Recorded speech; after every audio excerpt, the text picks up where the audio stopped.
Sinasabi ko sa inyong mga nakikinig sa akin, mahalin ninyo ang inyong mga kaaway at gawa ng mabuti ang mga napupuot sa inyo. Pagpalain ninyo ang sumusumpa sa inyo at ipanalangin ang mga nang-aapi sa inyo. Kapag sinampal ka sa isang pisngi, iharap mo rin ang kabila.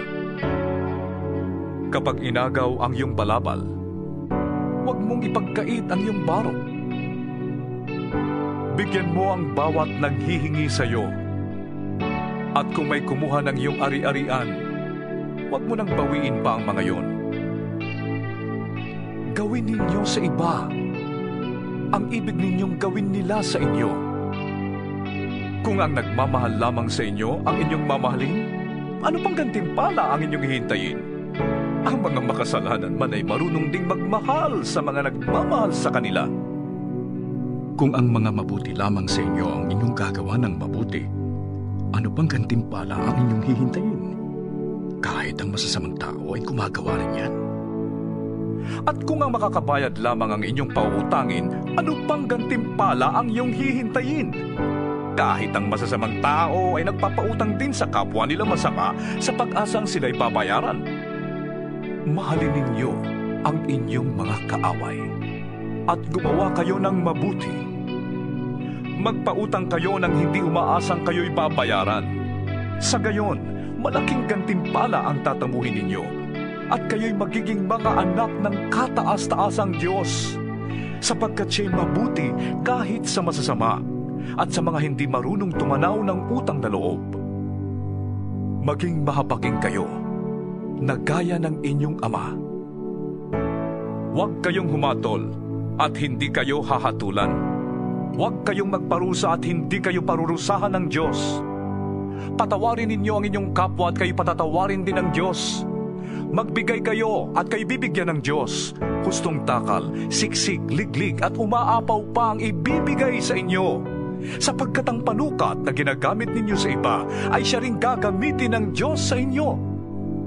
Maaari kayang mag-akay ang bulag ng kapwa bulag. Pareho silang mahuhulog sa hukay kapag ginawa nila ang ganon. Walang alagad na nakakahigit sa kanyang guro. Ngunit kapag lubusang naturuan, ang alagad ay makakatulad ng kanyang guro. Bakit mo napapansin ang puwing ng iyong kapatid? Ngunit hindi mo nakikita ang troso sa iyong mata. Paano mong masasabi sa iyong kapatid, "Kapatid, hayaan mong alisin ko ang iyong puwing," gayong hindi mo nakikita ang trosong nasa iyong mata? Mapagkunwari. Alisin mo muna ang troso sa iyong mata nang makakita kang mabuti. Sa gayon, maalis mo na ang puwing ng iyong kapatid.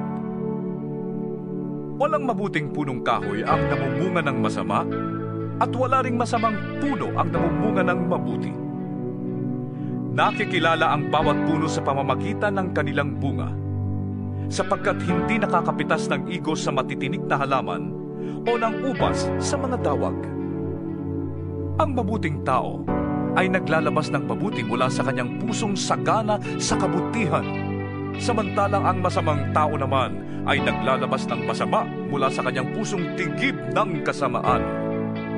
Sapagkat kung ano ang nag-uumapaw sa puso, ay siyang sinasabi ng labi. Bakit ninyo ko tinatawag ng Panginoon, Panginoon? Gayong hindi naman ninyo tinutupad ang sinasabi ko. Sasabihin ko sa inyo kung ano ang katulad ng taong lumalapit sa akin, nakikinig ng aking mga salita, at nagsasagawa ng mga ito.